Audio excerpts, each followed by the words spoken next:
Hello friend, good evening. Welcome to my channel. যেমন আজ দ্বিতীয় দিন, আপনারা সবাই জানেন, দ্বিতীয় দিনের রাত্রেবেলার ভিডিও পোস্ট করছি। এখন ওয়েদার খুব খারাপ, বাইরে প্রচুর পরিমাণে বৃষ্টি হচ্ছে এবং ভিতরের টেম্পারেচারও লো হয়েছে। আজ দ্বিতীয় দিনে রাত্রেবেলায় সেম অ্যান্টিবায়োটিক ইউজ করেছি এবং লিটারটা হালকা করে নেড়ে দিয়েছি। টুসটা হালকা করে নেড়ে দেওয়া হয়েছে এবং অ্যান্টিবায়োটিক দিয়ে জল দেওয়া হয়েছে। খাবার অল্প অল্প পরিমাণে আছে, ওগুলো শেষ করুক, তারপর রাত্রে দিকে আবার নতুন করে খাবার দেওয়া হবে। এখন আপনারা দেখতে পাচ্ছেন যে মুরগি অনেকটা ভালো আছে এবং কালকে রাত্রের থেকে যে বললাম দুটো মোটালিটি, তারপরে কোনো মোটালিটি এখনও হয়নি। আপনাদেরকে প্রথমে দেখিয়ে দিই যে টেম্পারেচার কীরকম ডাউন হয়েছে। দেখুন 81 ডিগ্রি টেম্পারেচার রয়েছে। মানে সকালে যে দেখিয়েছিলাম নর্মালে 82 ডিগ্রি টেম্পারেচার ছিল, সেখান থেকে 81 ডিগ্রি টেম্পারেচার এখন রয়েছে। যাই হোক, কোনো অসুবিধা হবে না। রাত্রে থেকে যদি টেম্পারেচারটা আবার ডাউন হয়, সেক্ষেত্রে আমাদের এই যে পর্দাটা প্রায় ফুল করে রেখেছি, অল্প অল্প জায়গা ভেন্টিলেশনের জন্য রেখেছি, তখন ভিতর থেকে আবার একটা নতুন করে পর্দা মারতে হবে। দেখুন লাইটের যেহেতু 100 ওয়াট বা টিউবলাইট, এলইডি টিউবলাইট লাগানো আছে, তার ফলে খুব একটা অসুবিধা বোধ হয়নি মুরগির। যেহেতু এটা বর্ষাকাল, শীত হলে এটা প্রচুর পরিমাণে অসুবিধায় দাঁড়াতো। যাই হোক, যেহেতু দ্বিতীয় দিনে রাত্রেবেলা সেম মেডিসিন ইউজ করেছি, সেহেতু কোনো ইফেক্টিভ হবে না। কাল তৃতীয় দিন মর্নিং টাইম অ্যান্টিবায়োটিকটা বন্ধ রাখার চেষ্টা করব এবং সাথে একটু লিভার টনিক বা নেফ্রোকেয়ার টাইপের জাতীয় কিছু ব্যবহার করব বলে ঠিক করেছি। কিন্তু রাত্রেবেলায় মুরগি আজকে খুব বেশি পরিমাণ নাড়াতে হবে, কেননা বাইরে বৃষ্টি হচ্ছে, হালকা পাতলা বৃষ্টি হচ্ছে, সেই জন্য বিশেষ করে ওয়েদার ডাউন হয়েছে। আপনারা যারা এখনও পর্যন্ত পোলট্রি ফার্মে চাষ করছেন, যেহেতু আমার এটা ফার্স্ট টাইম ব্লগিং করছি, হয়তো কিছু জায়গায় ভুল বা কথাবার্তার মধ্যে কিছু তারতম্য আছে, তার জন্য আমি আগেই ক্ষমা চেয়ে নিচ্ছি। যাই হোক, কন্টিনিউ 40 দিন করার পরে আশা রাখছি যে ভিডিও কোয়ালিটি বা ভিডিও বানানোর ধরন যথেষ্ট উন্নত করতে পারবে। যাই হোক, ততদিন প্লিজ একটু নলেজ নিতে, যদি আমার এই ভিডিও সিরিজ 40 দিনের যে পর্বটা করবার টার্গেট করেছি, এই টার্গেটটা আপনারা যদি দেখেন, বিশেষত যারা পোলট্রি ফার্ম করা বলতে ভাবছেন বা যাদের পুরাতন পোলট্রি ফার্ম আছে, তারা অবশ্যই লাভজনক হবেন। কেননা ব্যবসা একটা বাংলা প্রবাদ আছে যে শেখার কখনো বয়স হয় না। সে আপনি যতই সিনিয়র হন বা যতই জুনিয়র হন, যদি কিছু নতুন টিপস বা নতুন ট্রিক্স পেয়ে যান, সেক্ষেত্রে আপনাদেরও সুবিধা হবে। তবে হ্যাঁ, এটা অবশ্যই বলবো, যেহেতু এটা বর্ষাকাল, জলের পিএইচ অনেক ওঠানামা করছে, তাই জলের পিএইচের তারতম্য অবশ্যই বজায় রেখে আপনারা কাজ করুন। আপনি যে মেডিসিন বা যে অ্যান্টিবায়োটিকই চালান, কিন্তু সবচেয়ে প্রথমে মাথায় রাখতে হবে আমার জলের পিএইচ 6-এর নিচে রাখতে হবে। যদি 6-এর নিচে আপনি জলের পিএইচ থাকে, সেক্ষেত্রে আপনার সব দিক থেকে সুবিধা হবে। প্রথমত পাখির কোনো প্রবলেম আসবে না, দ্বিতীয় কথা লুজ ড্রপ করবে না, তৃতীয় কথা মুরগি ঝিমাবে না। যেহেতু এগুলো ব্রয়লার মুরগি, আপনারা দেখতে পাচ্ছেন মুরগি কতটা ফ্রিলি ঘুরে বলছে, আমি জাস্ট পাশাপাশি হাঁটছি বলে।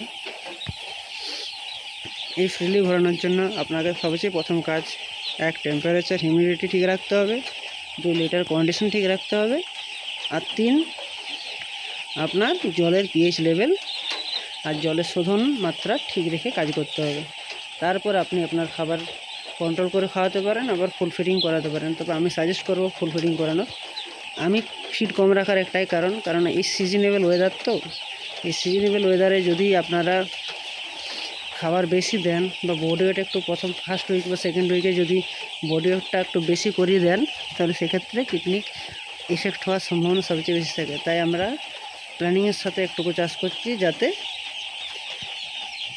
খাতার সাথে বা সিস্টেমেটিক যেটা, যে আজকে প্রতিটা পাখি 18 গ্রাম খাবার খাবে, সেই হিসাবে 18 গ্রামের বেশি 19 গ্রাম যাতে খাবার না খায়, সেরকম টার্গেট করে খাবার দেওয়া হচ্ছে। এতে দুটি সুবিধা, প্রথম কথা আমার ডেগেনটা ঠিকঠাক থাকবে, দ্বিতীয় কথা এফসিআর ঠিক থাকবে, আর তৃতীয় কথা পাখির প্রবলেম হবে না। খুব একটা বডি ওয়েট যদি না আসে, ফার্স্ট উইক বডি ওয়েট বা 7 দিন, প্রথম 7 দিনের মুরগি, যেহেতু আমরা কোনো কোম্পানির সাথে যুক্ত, সেহেতু হিসাব মতো প্রথম সপ্তাহে বডি ওয়েট 180 গ্রাম অবশ্যই হওয়া উচিত, 180 গ্রাম থেকে 200 গ্রাম। সেক্ষেত্রে যদি আমি আমার বডি ওয়েটটা 170 গ্রামে সীমাবদ্ধ রাখি, তাহলেও কোনো ক্ষতি হবে না। সেটা লাস্ট উইকে রিকভার করা প্রসেস আছে অনেক।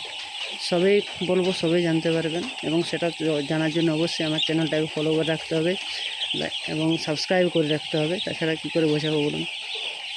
যাই হোক, এর পরের স্টেপে একটা কথা বলি।